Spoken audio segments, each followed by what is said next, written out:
This is me, freediving 15 feet below the surface in Puerto Rico, installing an artificial fish habitat, or as I like to call it, a fish hotel for juvenile Nassau grouper. What prompted me to become a concierge at a Nassau grouper fish hotel? Well, being a fish lover and a marine science enthusiast, I volunteered at a marine conservation organization called Isla to help them protect and document Nassau grouper populations in the Caribbean. Once a key species in local Caribbean fishing communities, the Nassau grouper's population crashed in the mid-1970s and since then has shown limited signs of recovery in the U.S. Caribbean. My name is Dr. Evan Tui, and I'm co-founder of Isla Research Expeditions. One of the reasons why it did undergo such a widespread population decline has a lot to do with its biology as a species. The Nassau grouper have a somewhat unique reproductive strategy. They congregate for about a week, once a year according to the lunar cycle in massive groups at the same locations each year. These spawning aggregations once numbered at up to 100,000 individuals and can still reach numbers of tens of thousands of fish.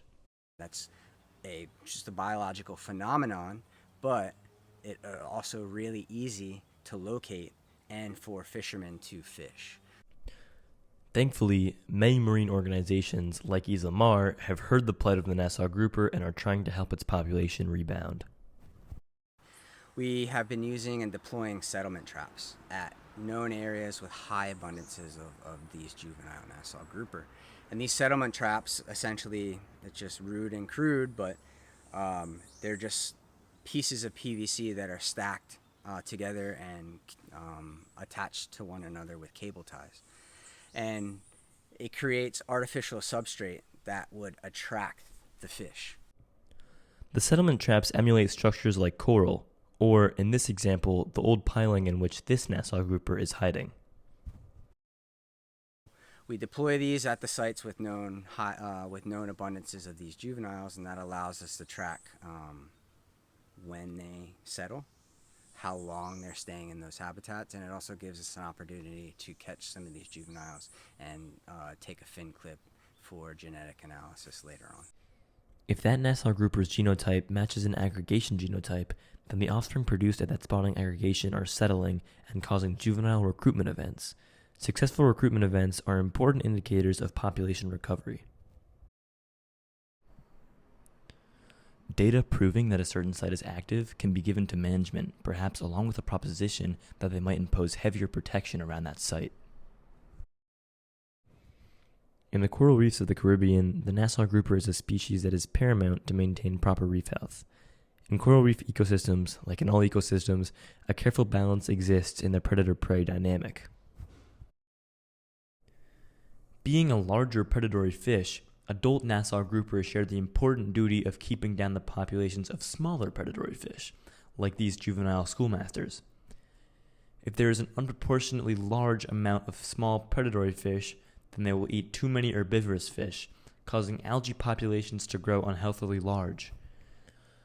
Too much algae can cause entire sections of reef to die from a lack of sunlight and oxygen. Since these reefs are also facing ocean acidification and are bleaching in record numbers, a competitor is the last thing they need. Using the settlement traps to further protect spawning aggregation sites will limit human predation and give Nassau grouper a better shot at population recovery. To begin the settlement trap deployment process, Evan and I first scouted out areas at which Nassau juveniles have been spotted, searching for the ideal nursery habitat. Usually consisting of a mix between seagrass and patch reef, nursery habitat was not hard to come by. Once we had located a prime position for our fish hotel, we would secure it to the bottom using a foot-long piece of rebar. Over the course of 3 days in January of 2024, Evan and I deployed 20 settlement traps in 6 locations along the west coast of Puerto Rico with the hopes that juvenile Nassau grouper from the current spawning season would settle there in a few months. Upon returning to Puerto Rico 6 months later, Evan and I unfortunately didn't notice any evidence of juvenile Nassau grouper recruitment in our deployment areas, despite the fact that the fish had been spotted there previously. Additionally, most of the traps that we had deployed had been dismantled by large swell events, which are common during the early spring. However, the traps that remained had become well integrated into the environment and many other juvenile fishes were inhabiting them.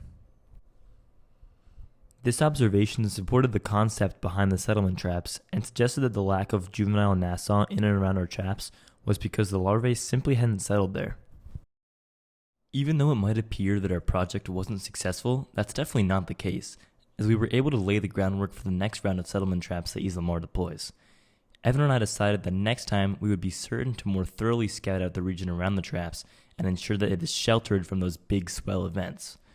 We could also create sturdier traps out of thicker pieces of PVC using stronger zip ties and longer rebar. Hopefully, next time we would also have better luck with Nassau grouper recruitment in the areas in which we deployed those traps.